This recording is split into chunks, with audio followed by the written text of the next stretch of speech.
Hello everyone, स्वागत है आप सभी का कॉम्पिटिटिव एकेडमी में।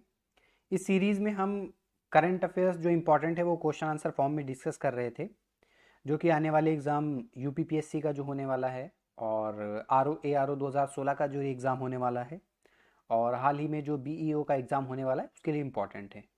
तो बीईओ के एग्ज़ाम के लिए तो एक महीने पहले तक का ही करंट अफेयर्स आएगा। तो चलिए शुरुआत करते हैं।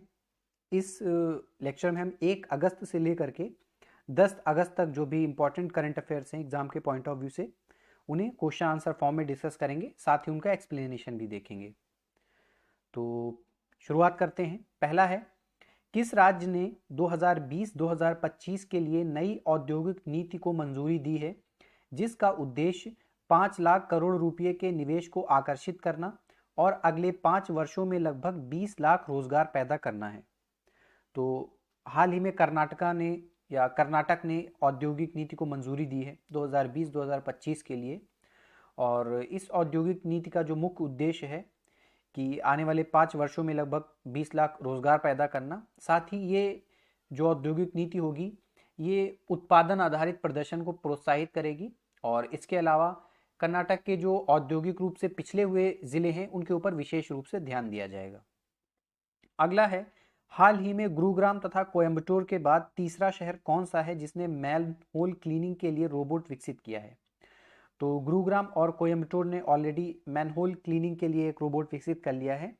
और भारत का जो तीसरा शहर है गुवाहाटी, इसने अभी हाल ही में मैन होल क्लीनिंग के लिए रोबोट विकसित किया है और ये नॉर्थ ईस्ट का पहला शहर है। इसने जो रोबोट विकसित किया है उसका नाम है बैंडिकूट, BANDICOOT। अगला है, हाल ही में मानव संसाधन विकास मंत्रालय का नाम परिवर्तित करके शिक्षा मंत्रालय कर दिया गया, जो कि इसका पूर्व नाम था। शिक्षा मंत्रालय का पूर्व में नाम कब परिवर्तित किया गया था? तो 1985 में राजीव गांधी की सरकार में इसका नाम परिवर्तित करके मानव संसाधन विकास मंत्रालय कर दिया गया था, जिसे हाल ही में पुनः परिवर्तित करते करके शिक्षा मंत्रालय कर दिया गया। अगला देखते हैं, हाल ही में किस देश के सर्वोच्च न्यायालय के भवन का निर्माण भारत के सहयोग से किया गया है? तो जो मॉरिशस के सर्वोच्च न्यायालय का भवन है उसको भारत के सहयोग से बनाया गया है। भारत ने उसमें आर्थिक सहायता भी दी है और ये भवन जो मॉरिशस की राजधानी है पोर्ट लुई, वहां पर स्थित है। अगला है, परसीवरेंस नामक रोवर को नासा ने किस ग्रह के अन्वेषण के लिए भेजा है? तो परसीवरेंस ये नासा का एक रोवर है जो कि मंगल ग्रह के अन्वेषण के लिए भेजा गया है और ये लगभग एक कार के आकार का रोवर है। इसे अमेरिकी रॉकेट एटलस 5 से भेजा गया है और इसमें जो एक नॉर्मल रोवर में सारी चीज़ें होती हैं, जैसे कि कैमरा हो गया, माइक्रोफोन हो गया, ड्रिल हो गया, लेज़र हो गया, ये सारी चीज़ें इसमें लगी हुई हैं। अगला है, हाल ही में आयोजित 6वें ब्रिक्स पर्यावरण मंत्रियों के सम्मेलन की अध्यक्षता किस देश ने की? तो हाल ही में जो ब्रिक्स के पर्यावरण मंत्रियों का 6वां सम्मेलन आयोजित किया गया उसकी अध्यक्षता रूस ने की। और हाल ही में जितने भी सम्मेलन हो रहे हैं मोस्टली वर्चुअली हो रहे हैं, तो ये भी वर्चुअली ही आयोजित किया गया था। अगला जो सम्मेलन होगा तो उसकी अध्यक्षता इंडिया करेगा। तो इसमें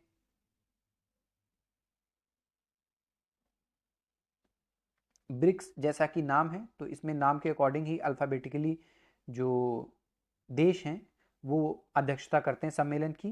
जैसे कि अभी रशिया ने किया है तो फिर अगला इंडिया करेगा, उसके बाद फिर चाइना करेगा। अगला देखते हैं, हाल ही में भारत में पहली बार मुस्लिम महिला अधिकार दिवस कब मनाया गया? तो ये 1 अगस्त को मनाया गया। क्यों मनाया गया? 1 साल हो गए हैं जो 3 तलाक की कुप्रथा थी उसको समाप्त हुए, तो उसी को सेलिब्रेट करने के लिए मुस्लिम महिला अधिकार दिवस मनाया गया। अगला देखते हैं, हाल ही में एक मास्क अनेक जिंदगी नामक जन जागरूकता अभियान किस राज्य में प्रारंभ किया गया? तो ये मध्य प्रदेश राज्य में प्रारंभ किया गया। तो ऐसे बहुत सारे अभियान और कार्यक्रम चलाए जा रहे हैं जनता को जागरूक करने के लिए, तो इनसे प्रश्न बनने की संभावना कम हो जाती है। बस आपको ये याद रखना है, कोविड-19 और मास्क के उपयोग को जागरूक करने के लिए, उपयोग को लेकर लोगों को जागरूक करने के लिए और बढ़ावा देने के लिए मास्क के यूज़ को, ये अभियान मध्य प्रदेश सरकार के द्वारा प्रारंभ किया गया है। हाल ही में स्कॉच गोल्ड अवार्ड किस मंत्रालय को प्रदान किया गया? तो ये जनजातीय मामलों का जो मंत्रालय है उसे ये अवार्ड दिया गया है। ये जनजातीय मामलों के मंत्रालय ने डीबीटी यानी डायरेक्ट बेनिफिट ट्रांसफ़र के माध्यम से जो छात्रवृत्ति लोगों को दी और साथ ही जो आदिवासी उनको सशक्त बनाने के जो प्रयास किए, उसके इस कार्य को देखते हुए स्कॉच गोल्ड अवार्ड से सम्मानित किया गया। अगला देखते हैं, आडी पेरुक्कू किस राज्य का मानसून त्यौहार है जो हाल ही में मनाया गया? तो ये तमिलनाडु राज्य का मानसून त्यौहार है, हाल ही में मनाया गया। अगला है, देश में कारीगरों, बुनकरों एवं शिल्पकारों के समर्थन के लिए ई कॉमर्स कंपनी के द्वारा समर्थ नामक कार्यक्रम प्रारंभ किया गया। तो ये समर्थ नामक जो कार्यक्रम है ये फ्लिपकार्ट के द्वारा प्रारंभ किया गया है और इसका उद्देश्य है कि जो शिल्पकार हैं, बुनकर हैं या हथकरघा उद्योग से जुड़े हुए लोग हैं, वो अपने प्रोडक्ट्स को डायरेक्टली फ्लिपकार्ट के माध्यम से बेच सकें। तो इसके लिए इन लोगों को फ्लिपकार्ट पर जाकर के उन्हें एक मैसेज करना होगा, फिर वो सारी सुविधा वो देंगे, साथ ही साथ फ्री में वो ट्रेनिंग भी प्रोवाइड कराएंगे फ्लिपकार्ट वाले। अगला है, हाल ही में दुनिया की सबसे मूल्यवान कंपनी बन गई। तो जो एप्पल है वो दुनिया की सबसे मूल्यवान कंपनी बन गई। सऊदी की जो तेल कंपनी थी सऊदी अरेमको,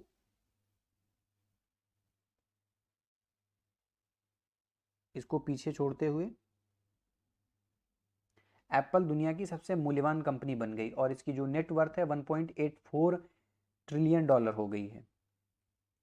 अगला है, हाल ही में चर्चा में रहा बरकाह या बरका न्यूक्लियर पावर प्लांट किस देश में निर्मित किया गया? तो इंपॉर्टेंट प्रश्न है।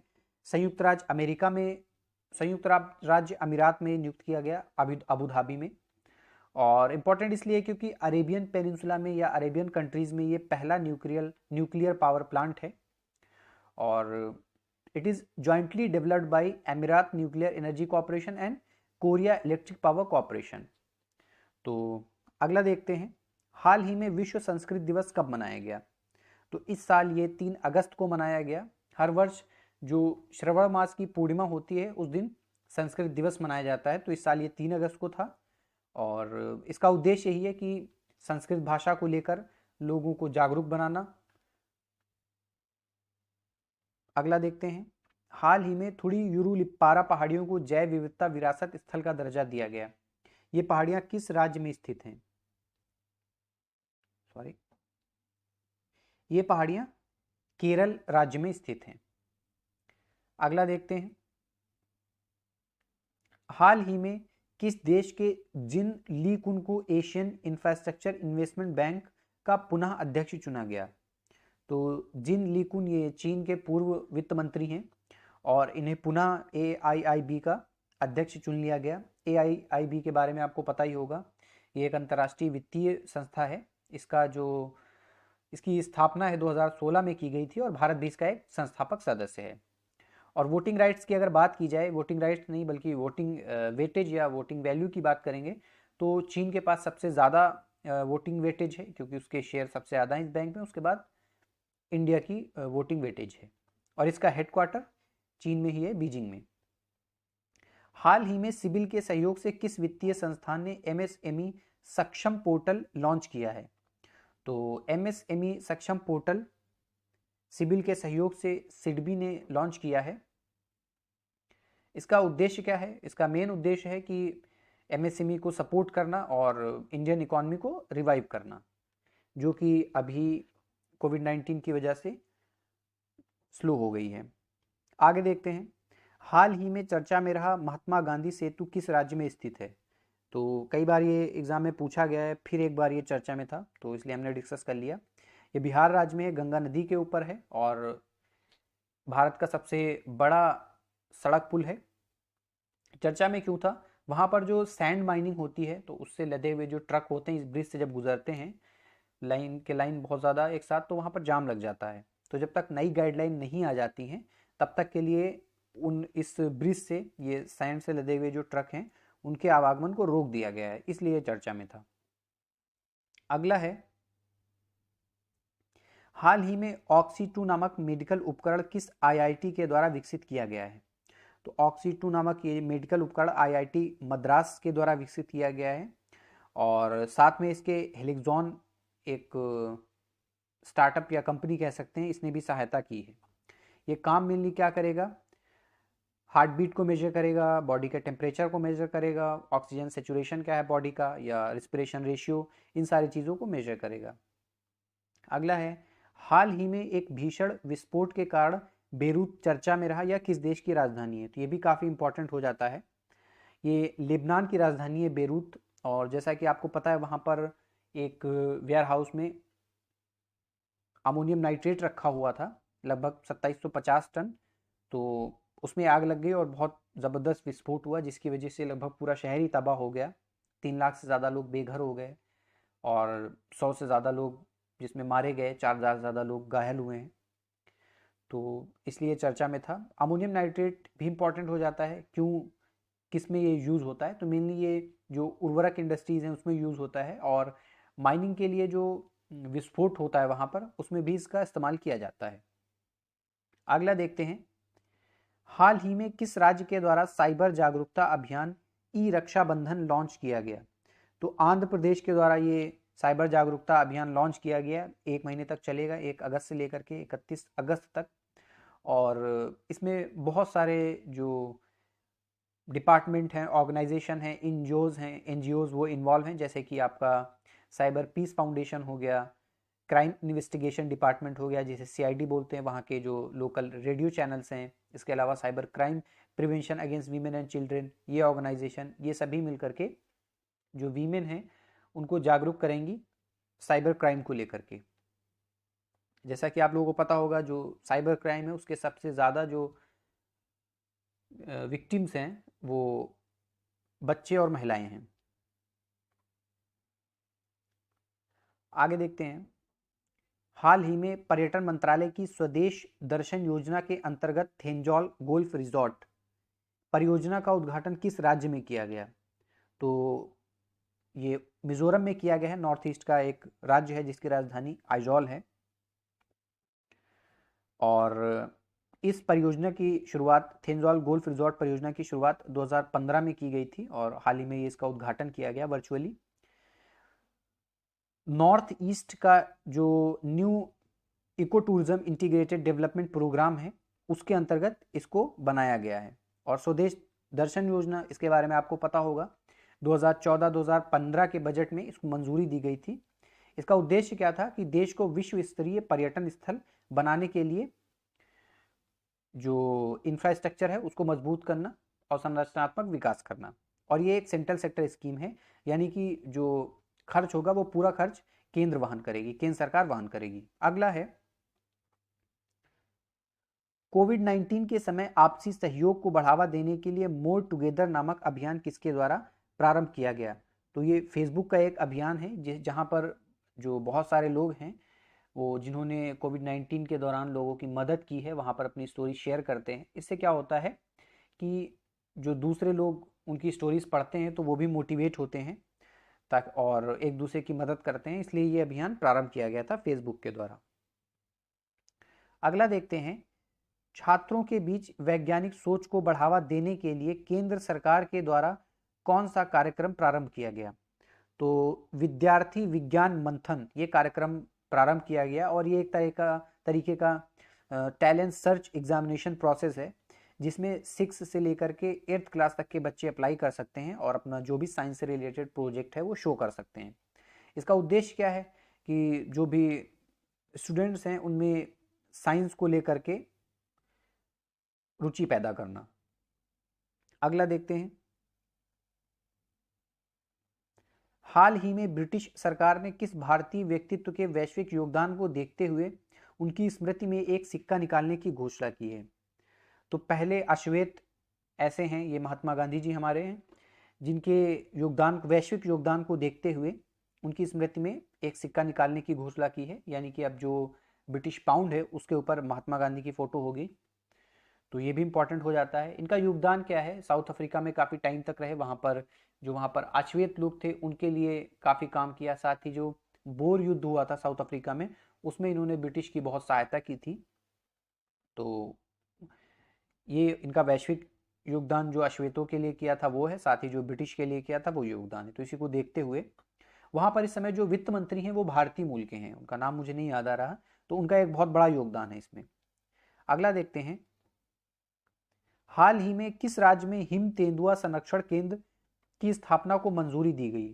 तो उत्तराखंड में ये हिम तेंदुआ संरक्षण केंद्र बनाया जाएगा, जो उत्तराखंड में गंगोत्री नेशनल पार्क है उसके मुहाने पर बनाया जाएगा। इससे एक तो टूरिज्म बूस्ट होगा, दूसरी बात तेंदुओं का संरक्षण भी किया जा सकेगा। ये किसके सहयोग से बनाया जा रहा है ये भी इंपॉर्टेंट है, ये नीदरलैंड के सहयोग से बनाया जा रहा है। अगला देखते हैं, हाल ही में किस राज्य के पूर्व मुख्यमंत्री शिवाजीराव पाटिल निलंगेकर का निधन हो गया? तो ये महाराष्ट्र के मुख्यमंत्री थे, इतना ही काफी है। हाल ही में इयॉन मॉर्गन अंतरराष्ट्रीय क्रिकेट में सर्वाधिक छक्के लगाने वाले कप्तान बने, किस देश के खिलाड़ी हैं? तो ये इंग्लैंड के खिलाड़ी हैं, सर्वाधिक छक्के लगाने वाले कप्तान बने। कभी कभी ऐसे प्रश्न भी पूछ लिए जाते हैं स्टेट पीसीएस में, और जो और दूसरे वनडे एग्जाम्स होते हैं उसमें तो बहुत इंपॉर्टेंट है ये इस टाइप के प्रश्न। अगला देखते हैं, हाल ही में पाकिस्तान ने अपने राजनीतिक नक्शे में जूनागढ़ को सम्मिलित दिखाया है। जूनागढ़ किस राज्य में स्थित है? तो जूनागढ़ गुजरात में स्थित है। अभी जो पाकिस्तान ने अपना राजनीतिक नक्शा जारी किया है उसमें जम्मू कश्मीर, लद्दाख और जूनागढ़ को सम्मिलित दिखाया है, तो ये चर्चा में था जूनागढ़। अगला देखते हैं, हाल ही में राजनीतिक एवं नोबेल पुरस्कार विजेता जॉन ह्यूम का निधन हो गया, या किस देश के थे? तो जॉन ह्यूम आयरलैंड के थे, वहां के एक पॉलिटिशियन थे और इनको नोबेल पीस प्राइज भी मिला है, तो ये इंपॉर्टेंट हो जाता है। अगला है, हाल ही में किस देश के वर्षा वनों में ट्विग हॉपर की एक नई प्रजाति क्लैडोनोटस भास्करी की खोज की गई? तो इसे श्रीलंका में खोजा गया है और बहुत लंबे समय के बाद ट्विग हॉपर की कोई नई प्रजाति खोजी गई है। हॉपर यानी एक प्रकार की टिड्डी होती है। इसके अलावा इसका जो नामकरण है वो केरल वन अनुसंधान संस्थान के एक युवा संरक्षण जीव विज्ञानी और टिड्डी विशेषज्ञ हैं उनके नाम पर रखा गया है, इसलिए भी इंपॉर्टेंट हो जाता है। उनका कुछ भास्कर करके नाम था, अभी याद नहीं आ रहा है। और ये खोजा कहाँ गया है? श्रीलंका का जो सिंह राजा वन है वहां पर इसकी खोज की गई है। अगला है, हाल ही में चर्चा में रहा ब्रू समुदाय भारत के किस क्षेत्र में निवास करता है? तो ब्रू समुदाय उत्तर पूर्वी भारत में निवास करता है। ये ब्रू कम्युनिटी अक्सर चर्चा में रहती है। मिजोरम में इनके साथ जो हिंसा हुई थी उसके बाद ये विस्थापित होकर के लगभग 22 सालों से त्रिपुरा में शरणार्थी कैंप में रह रहे हैं और इनको परमानेंट सेटल करने के लिए सरकार के बीच में बात होती रहती है, त्रिपुरा मिजोरम सरकार और त्रिपुरा सरकार और केंद्र सरकार, तो इसलिए ये अक्सर चर्चा में रहता है।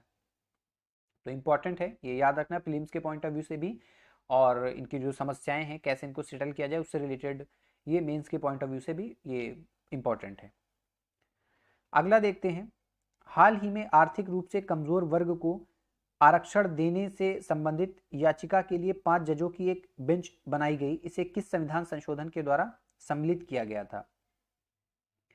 तो 103वां संविधान संशोधन था, उसके द्वारा इसे सम्मिलित किया गया था कि आर्थिक रूप से जो कमजोर वर्ग होंगे उनके लिए 10% आरक्षण का प्रावधान किया गया था। तो किसी ने रिव्यू के लिए पिटीशन डाली थी, तो उसको रिव्यू करने के लिए एक संवैधानिक बेंच बनाई गई है 5 जजों की, तो ये पुनः चर्चा में था।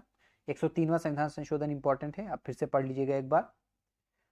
अगला देखते हैं, 6 अगस्त 1945 को विश्व का पहला परमाणु बम किसी शहर पर गिराया गया था जिसको हाल ही में 75 वर्ष पूरे हो गए, यह कहाँ गिराया गया था? तो जैसा कि आपको पता है किसी भी इवेंट के अगर 10 साल, 20 साल, 50 साल, 25 ईयर्स, 75 ईयर्स या 100 साल पूरे होते हैं तो इंपॉर्टेंट हो जाता है। तो 6 अगस्त 1945 को जो पहला परमाणु बम गिराया गया था उसको 75 ईयर्स पूरे हो गए हैं, तो चांसेस हैं कि एग्जाम में पूछा जाएगा। तो ये हिरोशिमा पर गिराया गया था और इस बम का नाम था लिटिल बॉय। उसके 3 दिन बाद 9 अगस्त को जो जापान का दूसरा शहर है नागासाकी, वहां पर एक बम गिराया गया था जिसका नाम था फैट मैन। और ये अमेरिका ने दोनों बम गिराए थे। पहली बार और आखिरी बार अब तक ऐसा हुआ है कि परमाणु बम का इस्तेमाल किया गया हो, और इनको प्रोजेक्ट मैनहट्टन के अंतर्गत डेवलप किया गया था या इनका निर्माण किया गया था इन परमाणु बम का। अगला है, हाल ही में अब्राहम अल काजी की मृत्यु हो गई, वह किस क्षेत्र से जुड़े हुए थे? तो अब्राहम अल-काजी थिएटर से जुड़े हुए थे और ये थिएटर से जुड़ी हुई बहुत प्रोमिनेंट पर्सनैलिटी थे, इसलिए इम्पॉर्टेंट है। ये नेशनल स्कूल ऑफ ड्रामा जो कि दिल्ली में है उसके काफ़ी लंबे समय तक हेड भी रहे। और इनका मेन जो सबसे बड़ा योगदान है वो ये है कि पहले एनएसडी में जो प्लेज होते थे वो इंग्लिश और हिंदी में ही होते थे, तो इन्होंने क्षेत्रीय भाषाओं में भी प्लेज कराने शुरू किए। बहुत सारे अच्छे अच्छे प्लेज इन्होंने डायरेक्ट किए, तो इसीलिए ये फेमस पर्सनालिटी हैं। तो आगे देखते हैं, हाल ही में भारत के नियंत्रक एवं महालेखा परीक्षक के रूप में किसे नियुक्त किया गया? तो गिरीश चंद्र मुर्मू को भारत का नियंत्रक एवं महालेखा परीक्षक नियुक्त किया गया है और ये राजीव महर्षि का स्थान लेंगे। जो नियंत्रक एवं महालेखा परीक्षक है ये एक संवैधानिक बॉडी है और जो भारतीय संविधान का आर्टिकल 148 है उसमें चर्चा की गई है कि भारत का एक नियंत्रक एवं महालेखा परीक्षक होगा। ये संवैधानिक पद है। अगला देखते हैं, हाल ही में किस राज्य के द्वारा परिवार पहचान पत्र योजना प्रारंभ की गई है? तो जैसे वोटर आईडी कार्ड होता है वो पर्सनल होता है, वैसे ही परिवार पहचान पत्र होगा वो पूरे परिवार की आइडेंटिटी के लिए होगा और इसमें परिवार को एक 14 अंकों का आईडी नंबर भी दिया जाएगा। तो ये हरियाणा के द्वारा ये प्रारंभ किया गया है और हरियाणा का एक दूसरा कार्यक्रम है मेरा परिवार मेरी पहचान, उसी के अंतर्गत ये परिवार पहचान पत्र योजना प्रारंभ की गई है। अगला है, हाल ही में राष्ट्रीय हथकरघा दिवस कब मनाया गया? तो 7 अगस्त को राष्ट्रीय हथकरघा दिवस मनाया गया और 2015 में राष्ट्रीय हथकरघा दिवस को पहली बार मनाया गया था। इसकी थीम क्या थी आप कमेंट बॉक्स में बताइए। अगला है, हाल ही में भारत की पहली किसान स्पेशल पार्सल ट्रेन किस राज्य से प्रारंभ की गई? मी की जगह पर यहाँ पर से होगा, किस राज्य से प्रारंभ की गई, तब क्वेश्चन ज़्यादा सही हो जाएगा। तो ये महाराष्ट्र में नासिक के पास एक जगह है देवलाली, वहाँ से प्रारंभ होकर के बिहार के दानापुर तक चलेगी। एक तरीके का ये चलता फिरता कोल्ड स्टोरेज है। जो पेरिशेबल आइटम्स होते हैं जैसे कि ग्रीन वेजिटेबल्स हो गई या मिल्क हो गया या दूसरे डेयरी प्रोडक्ट्स हो गए, तो जहाँ पर इनका ज़्यादा प्रोडक्शन होता है वहाँ पर इनकी मार्केट वैल्यू भी कम होती है, तो दूर तक मार्केट को लोग एक्सेस कर सके जो इनके प्रोडक्शन से जुड़े हुए लोग हैं, उसके लिए ये पार्सल ट्रेन चलाई गई है और ये पूरी कोल्ड स्टोरेज की तरह ही होगी। और ऐसा है कि अगर ये सक्सेस रही तो आगे और भी स्थानों पर ये चलाई जाएगी। तो चलिए अगला देखते हैं, हाल ही में किस राज्य सरकार के द्वारा तेंदुपत्ता संग्राहक सामाजिक सुरक्षा योजना की शुरुआत की गई है? तो छत्तीसगढ़ के द्वारा ये तेंदुपत्ता संग्राहक सामाजिक सुरक्षा योजना प्रारंभ की गई। सामाजिक सुरक्षा योजना यानी कि बीमा किया जाएगा, बीमा दिया जाएगा जो तेंदुपत्ता संग्रहण से जुड़े हुए लोग हैं। और ये एक पूर्व मंत्री थे जिन्हें बस्तर टाइगर भी कहा जाता था, महेंद्र कर्मा, उनके नाम पर की गई है। अगला देखते हैं, हाल ही में आरबीआई ने बैंकों को सोने के कितने प्रतिशत मूल्य तक लोन देने की घोषणा की है? तो इस लिमिट को बढ़ाकर अब 90% तक कर दिया गया है। आरबीआई ने जो बैंक हैं उनको निर्देश दिए हैं कि जो लोग सोना जमा करके लोन लेना चाहते हैं तो उन्हें सोने के मूल्य का लगभग 90% तक लोन दिया जाए। ये पहले जो लिमिट थी ये 75% थी, अब बढ़ा करके 90% कर दिया गया है। अगला देखते हैं, हाल ही में जारी किए गए फ्यूचर ब्रांड सूचकांक 2020 में शीर्ष पर कौन सी कंपनी रही? तो फ्यूचर ब्रांड इंडेक्स 2020 में एप्पल शीर्ष पर रही, दूसरे नंबर पर जो रिलायंस इंडस्ट्रीज है वो रही है, तीसरे नंबर पर सैमसंग रही है। ये फ्यूचर ब्रांड के द्वारा ही इंडेक्स जारी किया जाता है। अगला है, राज्य की न्यायिक सेवाओं में अधिक पिछड़े वर्ग यानी मोस्ट बैकवर्ड क्लास को 5% आरक्षण देने की घोषणा किस राज्य ने की है? तो ये राजस्थान ने की है। कुछ कुछ राज्यों में ऐसा है कि जो बैकवर्ड क्लास है उनको 2 श्रेणियों में बांटा गया है, एक नॉर्मल बैकवर्ड क्लास और एक मोस्ट बैकवर्ड क्लास। तो राजस्थान में पहले मोस्ट बैकवर्ड क्लास को 1% आरक्षण दिया जाता था, उसे बढ़ा करके 5% कर दिया गया है। अगला है, हाल ही में राज्यसभा के नियमों में परिवर्तन हेतु किसकी अध्यक्षता में एक समिति गठित की गई? तो राज्यसभा के जो पूर्व महासचिव थे वीके अग्निहोत्री, इनकी अध्यक्षता में यह समिति गठित की गई है। इसके अलावा विधि मंत्रालय के पूर्व संयुक्त सचिव आरएस धलेला भी इसमें सम्मिलित होंगे। ये समिति जांच करेगी कि सदन के नियमों एवं प्रक्रियाओं में किस प्रकार से बदलाव किया जा सके ताकि सदन की कार्यवाही में जो लोग जानबूझकर बाधा डालते हैं उनका स्वतः निलंबन हो सके। अगला है, किस देश के मुक्ति संग्राम में शहीद हुए भारतीय सैनिकों के लिए उस देश में एक स्मारक का निर्माण किया जाएगा? तो ये बांग्लादेश में किया जाएगा। बांग्लादेश सरकार ने घोषणा की है और 1971 में आपको पता है बांग्लादेश स्वतंत्र हुआ था। पहले पश्चिमी पाकिस्तान और पूर्वी पाकिस्तान था। जो करंट का बांग्लादेश है वो पहले पूर्वी पाकिस्तान कहलाता था। 1971 में भारतीय सेना ने इसमें एक महत्वपूर्ण भूमिका निभाई थी इसकी स्वतंत्रता में। तो उन्हें श्रद्धांजलि देने के लिए जो लोग शहीद हुए थे बांग्लादेश में एक स्मारक बनाया जाएगा। अगला है, हाल ही में रीयूनियन द्वीप एक जापानी जहाज से तेल रिसाव के कारण चर्चा में रहा। यह द्वीप किसके अधिकार क्षेत्र में आता है? तो रीयूनियन द्वीप ये फ्रांस के अधिकार क्षेत्र में आता है और मॉरिशस में इसी वजह से अभी पर्यावरण इमरजेंसी भी लगा दी गई है। तेल रिसाव के कारण ही जापान का एक जहाज था जो तेल लेकर के जा रहा था, ऑयल स्पिलेज हो गया उसमें। रीयूनियन आइलैंड ये जो आपका मेडागास्कर है उसके साउथ में स्थित है और फ्रेंच टेरिटरी में ये आता है। अगला देखते हैं, प्रतिवर्ष विश्व आदिवासी दिवस कब मनाया जाता है? तो प्रतिवर्ष 9 अगस्त को विश्व आदिवासी दिवस मनाया जाता है। 1982 में 1982 में आदिवासियों को लेकर के एक यूएन के द्वारा एक समिति गठित की गई थी, उसकी बैठक हुई थी, तभी ये घोषणा की गई थी कि विश्व आदिवासी दिवस 9 अगस्त को मनाया जाएगा और ये यूएनओ के द्वारा ही मनाया जाता है। ये दिवस यूएनओ के द्वारा ही घोषित है। आगे देखते हैं। हाँ, तो आज के इस लेक्चर में इतना ही है। आप लोग चैनल को सब्सक्राइब करिए, वीडियो को लाइक करिएगा और अगर आपका कोई सुझाव है तो कमेंट बॉक्स में ज़रूर बताइएगा। चलिए मिलते हैं अगले लेक्चर में जहाँ से आगे हम डिस्कस करेंगे। तब तक के लिए धन्यवाद।